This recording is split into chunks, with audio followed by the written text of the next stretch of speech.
Shalom, Dari shalom. awal perkenalan dengan saya dulu. Ya. Yeay. Ya, udah tadi ya perkenalan. Mohon maaf saya kalau panggil Bapak Pendeta ini Koh Henok. Karena memang waktu di kuliah kami, kakak rohani kami kan. Jadi kita udah deket banget gitu kan. Pertemuannya kan memang awalnya di kuliah. Jadi saya masuk di kuliah, salah satu perguruan tinggi swasta di Semarang. Di situ saya juga mengenal Tuhan, lahir baru, dan mulai mendapat banyak pencobaan, banyak mujizat. Ya, suka duka lah. Ya, salah satunya tadi ya, sudah disinggung sedikit dengan Kehenok. Dulu kami ada satu persekutuan doa mahasiswa Kristen, dan kebetulan saya dulu juga salah satu ketuanya. Meskipun saya tidak punya kemampuan, jujur saya itu orangnya grogian, kalau ngomong itu pendek-pendek dan malu. Karena semua kasih karunia Tuhan mampukan, ya itu semua berkat kasih karunia Tuhan. Dan di saat saya kuliah juga mengalami masalah juga, nggak mudah. Kuliah itu mungkin kita cuma belajar, tapi berproses juga.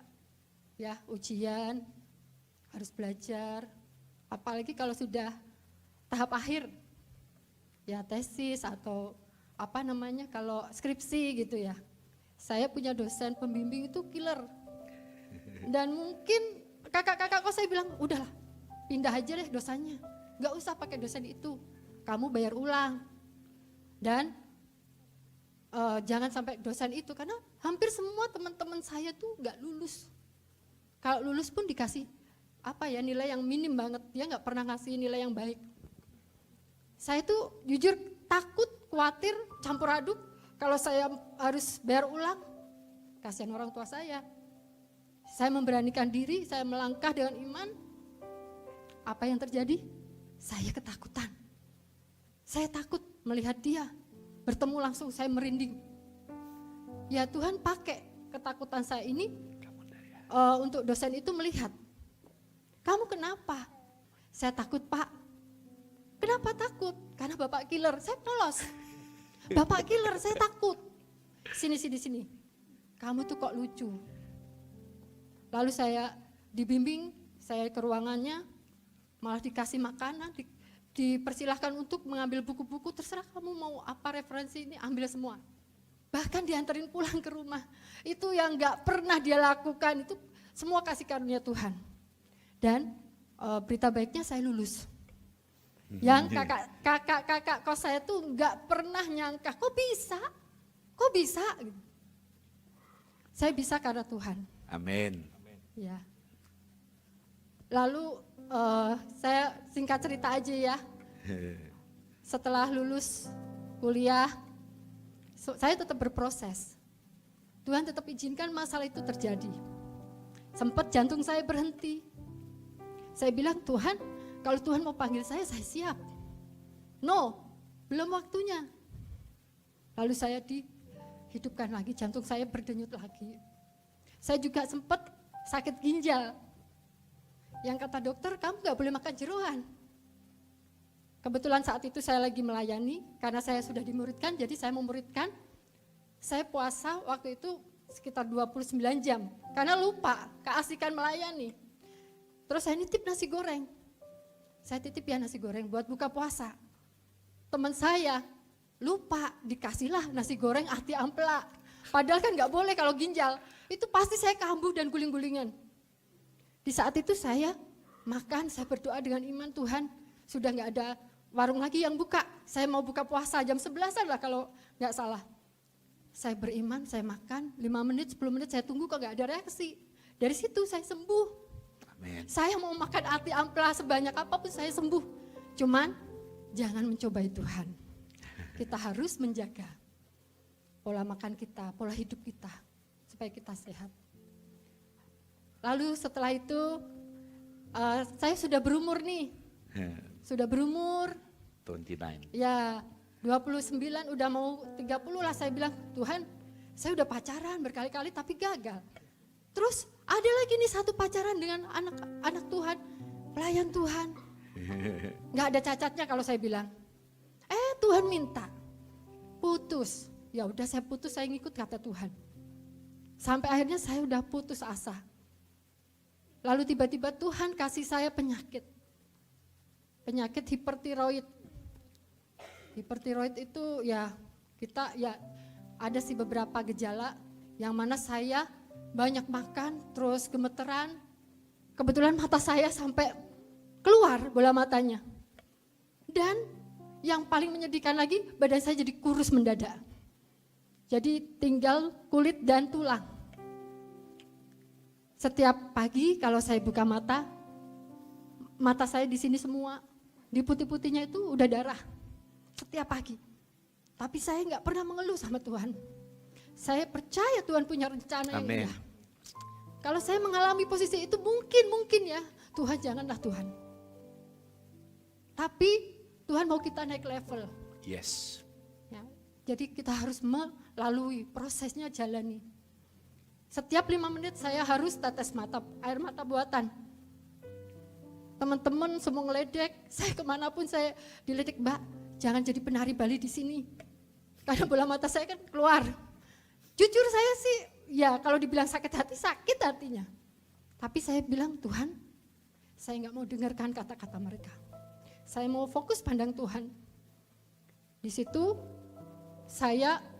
ibu saya bilang, gimana anakku ini belum dapat jodoh tapi kok badannya sekarang kurus, matanya belok gitu kan. Ya saya sampai hopeless ya. Jujur saya sempat kecewa juga. Tapi kekecewaan itu tidak ada gunanya. Saya mau tetap percaya. Yes. Pandang janji Tuhan. Saya bilang, Tuhan Engkau baik. Saya percaya janjimu ya dan amin. Waktu itu saya sudah putus asa dan saya bernasar. Jangan ditiru ya. Jangan ditiru. Ini benar-benar murni saya memang kesal.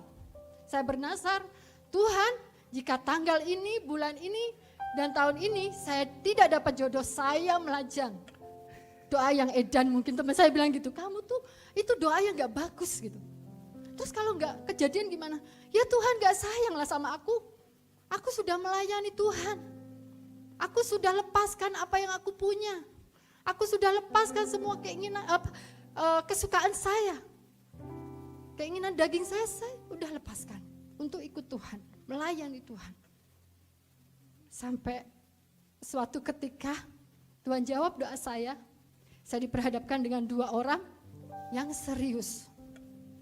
Satu dari Jogja, satu dari Jepara. Saya jadi bingung kan, luar biasa ini Tuhan, ngeledek ini. Jadi saya bingung saya harus gimana. Lalu saya berdoa lagi, Tuhan saya bingung saya mau pilih yang mana.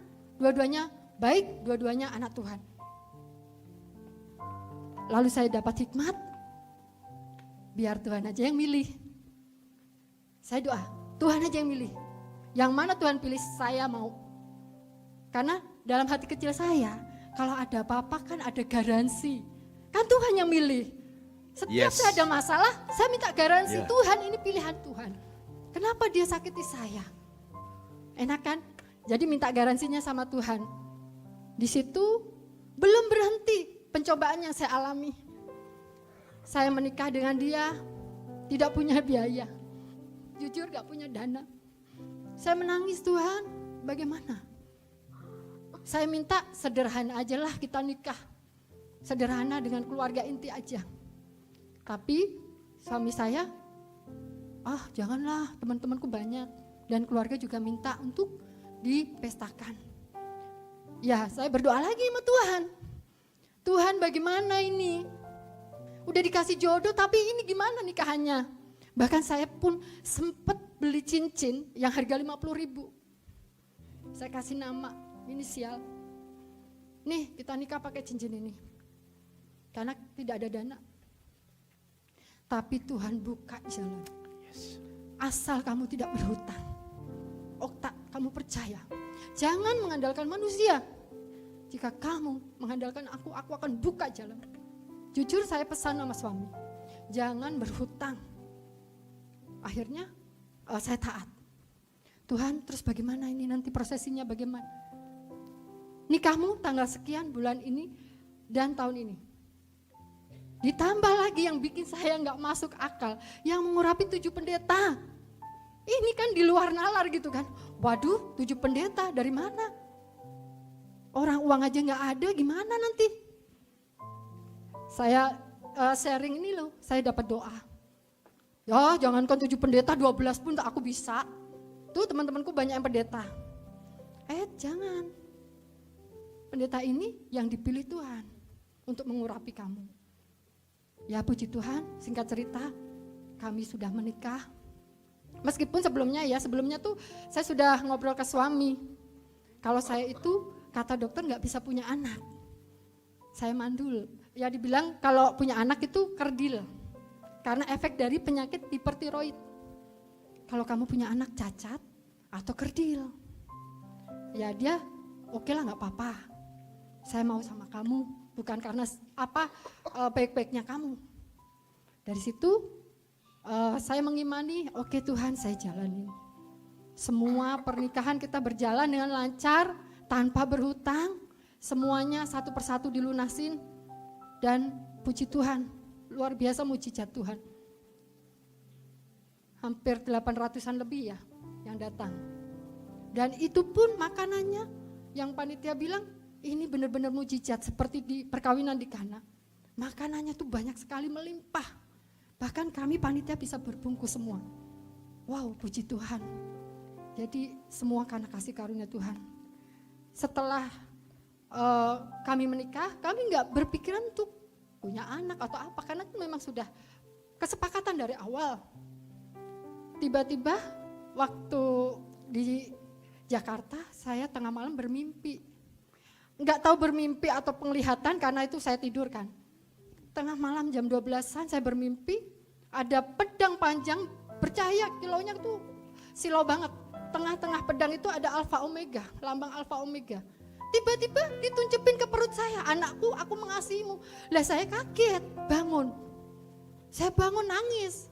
Suami saya kenapa? Tadi mimpi atau apa begini-begini. Oh yuk kita berdoa. Suami saya berdoa. Terus saya nggak menangis lagi, tapi saya menangis tuh damai sejahtera. Nggak taunya ternyata ada si Kesia ini, puji Tuhan. Tepuk tangan dong. Waktu saya check up ke dokter, dok gimana? Apakah boleh dilanjutkan? Katanya nanti anak saya kerdil atau cacat. Oke, saya minta kamu tes darah lagi ya. Ternyata saat itu saya sembuh dan saya bisa melanjutkan kehamilan saya. Makanya saya kasih nama Kesia Alovea Zaneta. Hadiah kebaikan Tuhan. Aloveanya Alfa Omega, Fendi dan Okta. Yeah. Karena ada lambang Alfa Omega, ya kan? Tuhan sudah berikan anak cantik ya. Anak cantik kan Kesia tuh anak-anak cantik Ayub ya. Ayub kan ada anak-anaknya cantik-cantik. Salah satunya Kesia. Saya nggak membayangkan untuk bisa punya anak lagi. Serakah dong, udah dikasih satu minta lagi gitu kan. Saya nggak pernah membayangkan tapi ya ada kerinduan dalam hati. Terus dikasih Kevin. Puji Tuhan, prosesnya memang nggak mudah, tapi Tuhan luar biasa. Sekali lagi saya dicobain. Saya waktu itu kerja dan hamil 8 bulan, saya ada flek-flek pendarahan dan kata dokter harus bed rest. Karena jarak pekerjaan saya itu jauh dengan rumah. Jadi harus bed rest, kalau enggak salah satu harus dikorbankan. Saya dilema, saya hidup pas-pasan, baru aja beli rumah yang harus dicicil. Tapi saya percaya kalau ini kehendak Tuhan, Tuhan pasti buka jalan. Pencobaan ini enggak pernah berhenti. Tapi saya percaya setiap saya melewati cobaan ini, nanti Tuhan kasih lagi kita naik level. Dan saya imani itu. Meskipun susah, saya nggak mau juga ngalamin. Kalau disuruh milih, saya milih yang enak-enak aja, yang lurus. Di situ saya dilema karena harus bed rest. Saya izin ke suami untuk resign. Suami bilang, aduh jangan, nggak bisa ini, nggak nutup pengeluarannya. Dia hitung-hitungan pakai kalkulator, aduh sampai teman saya bilang, buang aja kalkulatormu mas, dengerin istrimu. saya tetap menunggu persetujuan suami. Karena suami adalah imam. Suami yang menaungi. Di atas suami kan Tuhan Yesus. Jadi saya menunggu. Sampai akhirnya saya tuh dapat penglihatan lagi. Burung. Kali ini penglihatannya burung. Burung terbang dengan 2 sayap. Tiba-tiba sayapnya satu patah. Burung ini terbangnya tuh ya biasalah di tengah-tengah gitu. Tiba-tiba patah, numbuh sayap baru bertunas. Burung aja bertunas ya. Jadi dia numbuh sayap baru, terbangnya makin tinggi. Saya cerita ke dia. Dan dia mulai bergumul dengan penglihatan yang saya lihat ini. Terus kok ada damai sejahtera? Nah, dia bilang, ya udah, aku izinin kamu untuk resign. Meskipun kami pas-pasan, tapi kami mau beriman, kami mau melangkah, berproses, menjalani hal-hal yang sulit, melewati badai seperti burung Raja Wali, naik tinggi. Di situ saya resign, saya lahiran anak kedua, saya nggak tahu dananya dari mana ini lahiran. Saya percaya Tuhan cukupkan.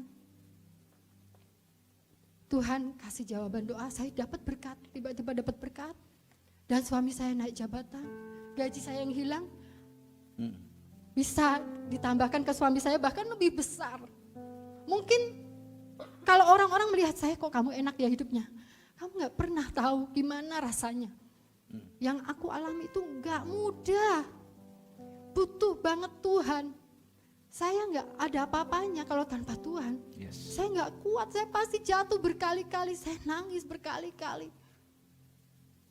Lalu saya dapat lagi ini anak ketiga. Yang saya sebenarnya saya ingin banget, suami saya nggak menginginkan. Karena 2 aja udah repot. Ya kan biayanya. Mungkin kalau yang udah menikah bapak-bapak ya pasti ngerti lah ya. Biaya untuk anak-anak itu besar sekali. Tapi Tuhan kasih Kenneth ini dan luar biasa. Waktu saya hamil saya diizinkan kecelakaan dan harus pasang pen waktu hamilnya dia. Saya nggak tahu kalau lagi hamil kecelakaan motor. Saya harus operasi pasang pen lagi-lagi kok enak. Lagi-lagi saya diuji lagi dengan perawat di rumah sakit. Karena saya sudah selesai operasi baru saya tahu kalau saya hamil. Perawatnya bilang, ibu nggak bilang kalau lagi hamil.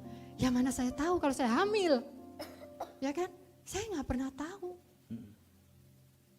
Lalu saya harus menandatangani surat yang isinya itu rumah sakit gak bertanggung jawab kalau terjadi jabang bayi ini cacat atau meninggal. Lagi-lagi saya menangis. Saya bilang, Tuhan kenapa sih harus kasih anak di saat aku kecelakaan? Bisa ditunda kan? Kecelakaan dulu baru punya anak atau punya anak dulu baru kecelakaan. Boleh gak saya minta gitu? Boleh lah. Kan minta kepada Bapak. Tapi rencana Tuhan tuh beda. Di saat saya hamil dia, saya dapat penglihatan lagi, Koenok. Dapat penglihatan lagi. Di mana di situ saya diperhadapkan dengan boleh saya ceritakan ya? Ular besar berkepala naga. Dan itu 2 kepalanya. Ada anak kecil di depan ular itu. Saya melihat dan saya mau menolong. Tapi terus terang saya takut. Itu kenapa ada ular gede banget, kepala naga. Lalu saya melihat ke belakang, ada sosok yang luar biasa damai sejahtera itu Tuhan Yesus. Berkilauan. Ini di penglihatan saya, di mimpi saya sorry. Di mimpi saya langsung kejar anak itu, saya peluk dia, gendong dia, langsung saya lari menuju ke sosok yang terang. Puji Tuhan, di situ ya Tuhan percayakan banyak jiwa-jiwa. Saya membuka banyak komsel anak-anak waktu itu. Dan semakin Tuhan bukakan pelayanan, semakin tinggi, semakin banyak yang saya pegang. Saya pun keteteran dengan 3 anak, jadi saya harus membagi waktu. Tidak berhenti di situ ya. Tuhan itu luar biasa baik. Kami pergumulan punya rumah, sudah dikasih 1. Kita bergumul lagi Tuhan, rumahnya udah rayapan. Saya sama anak-anak berdoa. Loh saya bukan serakah, saya minta sama Tuhan supaya saya nggak gatel-gatel kena rayap. Suami saya bilang, kita ngontrak aja yuk, nanti rumahnya direnov dulu. Ya kalau ngontrak balik lagi kita pindahnya 2 kali. Dan puji Tuhan jawaban doa kami terkabul di saat COVID. Tuhan berikan kami rumah baru. Yes. Meskipun sekarang masih nyicil ya kok. Tapi luar biasa berkat Tuhan yang kita nggak pernah menyangka. Buat uang DP-nya kita nggak punya. Jadi belum serah terima kunci waktu itu. Suami saya bilang, kita cuman beli rumah itu, tapi untuk uang mukanya kita nyicil baru terima kunci. Oke, nggak apa-apa. Yang penting kita mau melangkah. Tapi puji Tuhan nggak nyampe 2 bulan, uang mukanya sudah lunas. Dan saya sudah terima kunci, bahkan saya bisa renovasi rumah. Dan luar biasanya ada yang memberkati isi rumah kami. Yes. Itu biayanya luar biasa banyak. Dan itu kalau bukan Tuhan, saya nggak tahu lah. Saya nggak bisa apa-apa, karena kemampuan saya terbatas. Tapi Tuhan saya tidak terbatas. Luar biasa ya Tuhan ya. Haleluya. Ya. Ya. Ya. Saya berikan waktu berapa menit Ya. untuk Pak Fendi ya bisa. Ya, itu sebagian kesaksian dari saya. Puji nama Tuhan, sekarang saya kembalikan ke suami. Tetap semangat untuk semua yang mengalami pencobaan. Iya. Jalani terus. Amin. Tuhan Yesus memberkati. Amin. Shalom Bapak Ibu. Shalom. Makasih Pastor Henok ya. Sebentar.